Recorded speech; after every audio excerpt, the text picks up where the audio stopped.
Hello, it's Kevin Caldwell. We're recording another episode of Thinking with the Stars. I really appreciate everyone coming out and listening. This episode's about interviews Jeffrey Mishlove did when Venus and Saturn were making aspects. The first interview I'm going to talk about happened on October 10th, 2015. Venus was at 1 degree Virgo. Saturn was at 1 degree Sagittarius. And the interview was with a physician named Laurin Bellg. And Laurin Bellg was talking quite a bit about near-death experiences and how near-death experiences aren't accepted or they aren't talked about with doctors. So if I was in the hospital and I had a near-death experience and I try to tell my physician about this, it's going to be ignored. And it doesn't really seem like that big of a problem. It is quite in line with the square aspect we're talking about, where Venus is in Virgo, which is the healing sign. So there comes your doctors and your hospital setting, your physicians. Saturn's in Sagittarius. So Sagittarius, we're talking about surgeons would have clear protocols, or physicians would have clear protocols, what to follow, how to follow, what to do in order to do medicine. So that's your Saturn in Sagittarius. It's kind of, you wouldn't argue with the physician. They all know, they're all well trained. And that's kind of how we're thinking about it, is we're looking at the identity of a physician. So we're kind of been looking for what's an ideal identity? What's a perfect way to be? So we've always kind of been wondering what's best way to be. So if I'm a physician, what I would have would be at the core, which is kind of how we think it is. At the core, there's this collective unconsciousness or this subconsciousness, and then it's wrapped around by our consciousness. And for a physician, they've done all this med schooling. They have all this training experience. So they're going to have a very clear identity of what they need to do in order to heal. And really the problem with is not having access to the resources. There's limited resources. It's not the fact that the doctors don't know what they're doing. It's just that there's not enough of them. Excuse me, I guess that's not appropriate. So, near-death experiences, these are things that confound. So in terms of parapsychology, these are things that confound physical reality. So things happen in the near-death experience. Contrasting to Newtonian physics, we're looking at the quantum physics of it. And so near-death experiences happen. They don't happen in this physical world. They happen somewhere else where I can levitate over my body and see myself on a gurney or something like that. And that's my near-death experience. So I think Dr. Bellg, just to quote she says it's a psychological compulsion to deny what we don't understand. And even the families have a hard time accepting. Although for the patient or the person who had the near-death experience, it's a transformative experience. They're totally so it's very impactful experience for them. But finding someone to accept it and finding someone to well, I mean, I don't really know what she expects, but right, I want to vent about my near-death experience, and it's like, right, maybe I need help integrating my near-death experience with the rest of my experience, or how do I go back to living the life that I used to live when I've had this experience.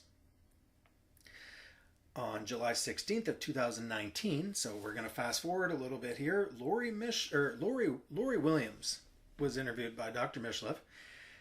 Venus was 16 degrees Cancer, and Saturn was at home in Capricorn, so Saturn made its way home there after being in Sagittarius. So we're going to go back when we talk about the third interview. We're going to go back to talking about when Saturn's in Sagittarius, but it's certainly more in line.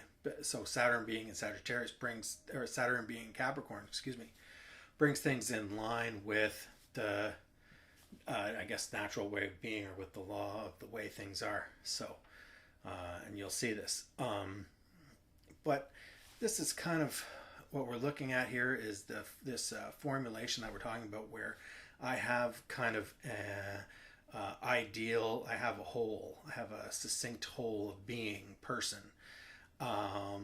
But yet there's this kind of this satellite going around that doesn't gel exactly with what you would expect. It's almost like reality is showing us like, hey, you think you got everything figured out, here you are, but there's this thing, that piece to the puzzle that doesn't quite fit.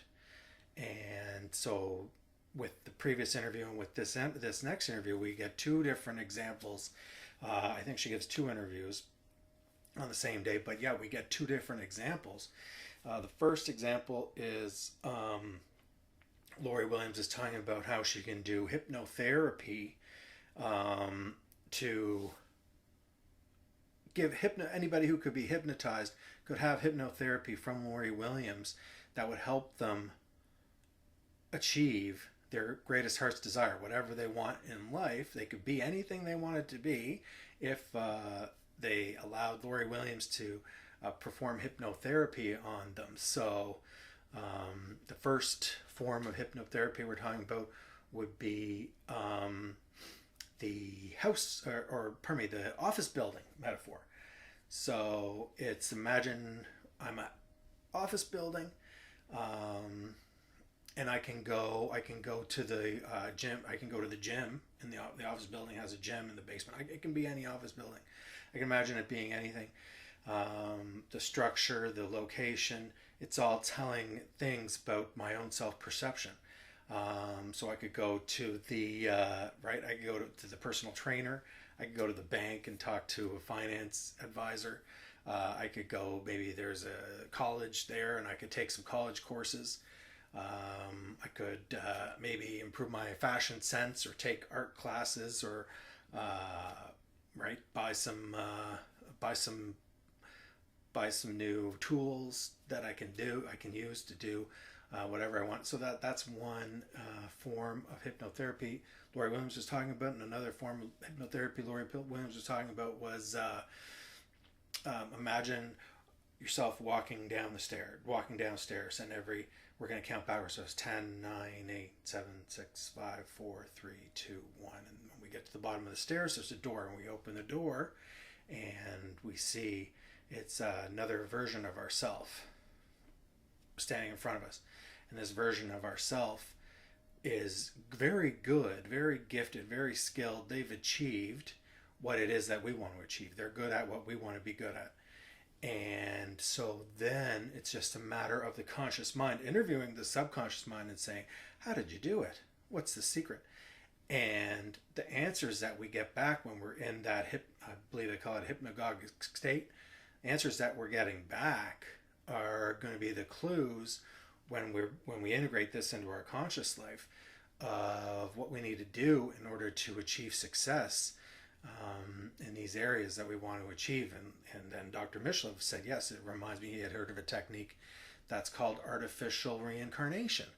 So with artificial reincarnation, what happens is we imagine ourselves to be the reincarnation of a person who's very successful and we admire,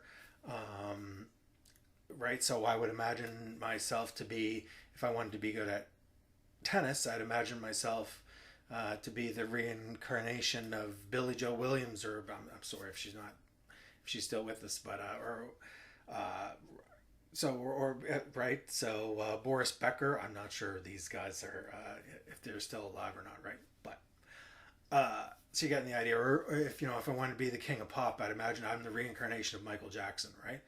So um,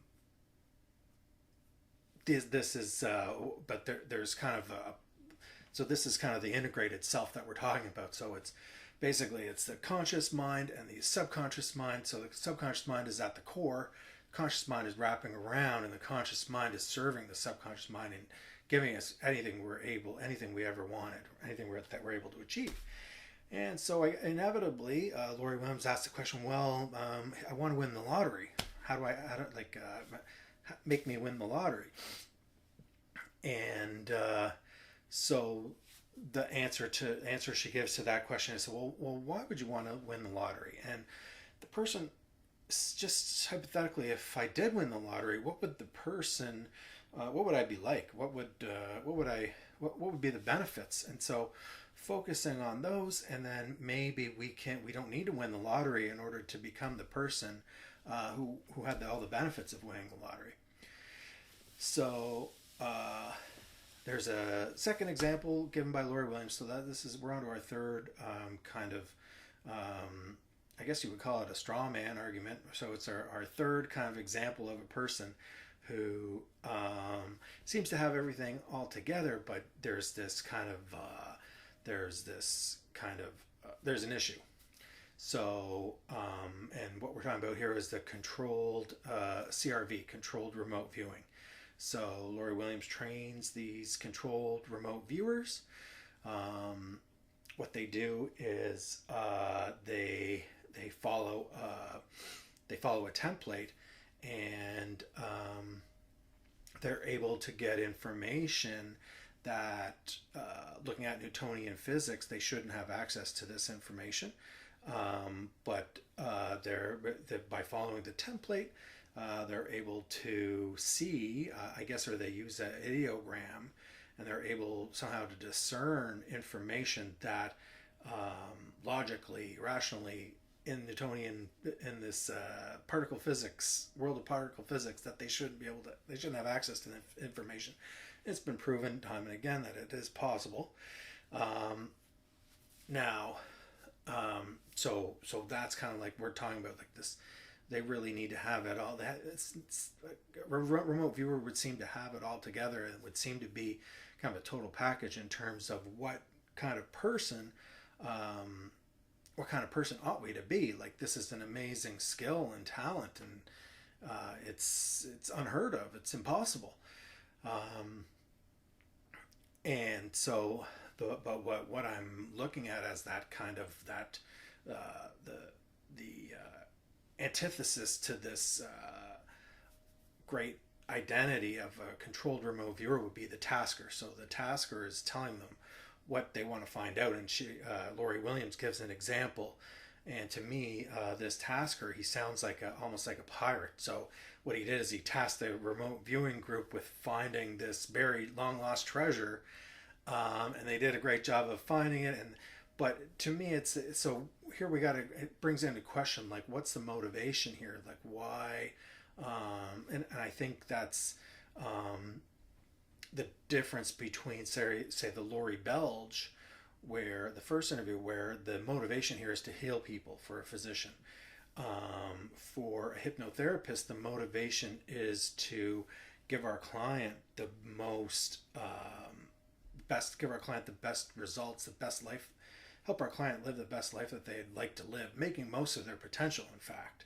And that's a great term for talking about quantum reality, because quantum reality, it's the theory of quantum reality begins with the fact that there is infinite potential, unlimited potential. We're only limited by our imagination and the fact that we're not able to imagine what it is that we want. So, and so here, the disconnect here with this last example is where we're working for somebody else. So we're serving somebody else's.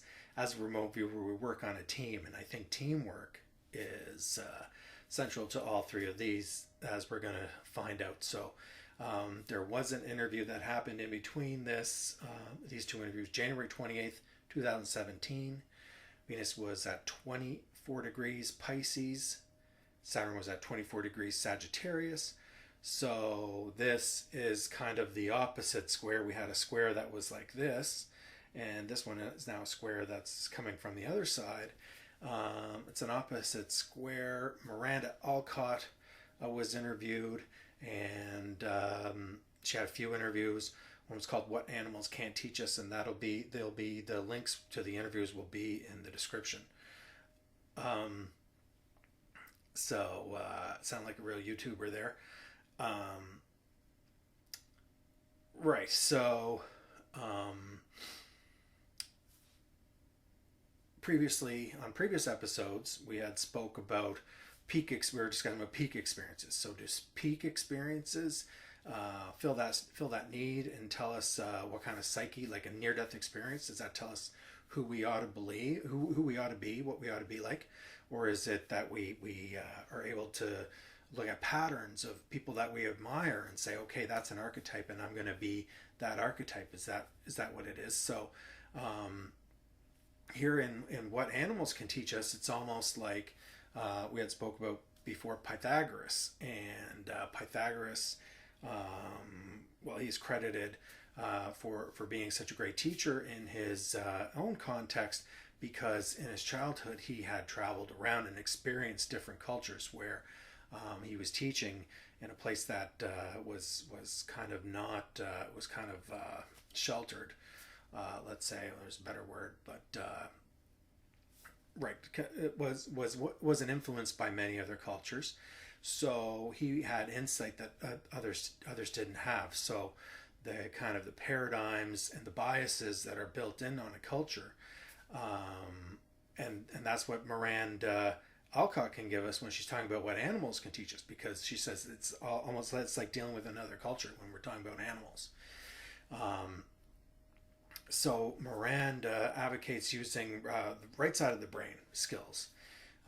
She calls these the intuitive organs of perception. So we had made a conjecture back when Venus was in Libra and Saturn was in Sagittarius, that physicians operate using the left hemisphere when they're performing their procedures, because they follow kind of a strict regiment. With, say, Saturn being in Sagittarius, you could see that. And Laurie Williams had said that people who operate with using the left hemisphere were welcome to join remote viewing, because they follow a template and it makes it very logical and rational, and don't need to have the creative portion of our brain going in order to draw an ideogram and get an idea of the target that we're supposed to be finding. Okay. Now, Miranda Alcott had stated that lessons weren't completed. Our life lessons weren't completed in one lifetime necessarily. We might take several lifetimes to complete our life lessons, and it's more to do with positioning. So, who's going to be in position to take advantage of these paradigm shifts that occur, right? And this can happen. The soul positions itself to learn over several lifetimes, and she was a tool to what she did is she connected the intersection where entities or life forms had something to learn from each other. That was her function as a tool, and she has the insight that everything comes from energy, and when we transition to the next life, the energy, this is a big energy shift for that particular life form. And so what happens is that those life forms that transition, they can have new tasks, which are typically a continuance of tasks, responsibilities that we've had in this lifetime, or they can become pure energy. And what happens is that in the physical in our physical life, that the flow of energy becomes stagnated or blocked, and so that's what Miranda Alcott sees herself as, making those connections where physical entities can learn things from each other. And we, like, I'm fond of thinking that we bring these therapeutic relationships with us into the next life. Um, so, just about to wrap up here. Um, the mantra that Miranda Alcott, kind of to sort of solve our problem from the previous three examples that we had given of the physician, the hypnotherapist, and the remote viewer, she gives the mantra, I am only open to that which is for my highest good. So we can see how a physician concerning itself with near-death experiences of the patient might make the physician vulnerable, and the physician has to stay on task. They know what they need to do. They're not willing to open themselves up to this information that's coming from this near-death experience. They're already part of a team, and there's too much kind of riding on them retaining their focus. And so the tasker and the remote viewer, they also need to remain distinct. So what she talks about, Miranda Alcott talks about how the animal, the deceased animal, right? It can give energy. It can return energy back to the pack, right? So with that, we're also thinking about how, right, a hypnotherapist, they need to retain their objectivity, and they don't want to become obsessed with physical things. The hypnotherapist, they need to, like we're saying, put that person in contact with either their pure energy self, which is going to be, and this is the thing with, say, winning the lottery. It's like, it's not that they're never going to be satisfied with winning the lottery. It's something intangible that they have to really decide for themselves. Like, yes, I'm satisfied. Yes, I'm fulfilled. Yes, I have. I don't need anything, and I have everything I need. I'm pure energy, and I'm in contact. I'm making these therapeutic connections with other life forms that we have something to learn from each other, and we're going to be able to take those into the next life, and we're going to serve our purpose and fulfill our responsibilities. Okay, so if there's anything else I can help with, please let me know in the comments. Again, very YouTuber thing to say. Let me know in the comments. And right, thank you so much. Hope you have a good day, and bye for now.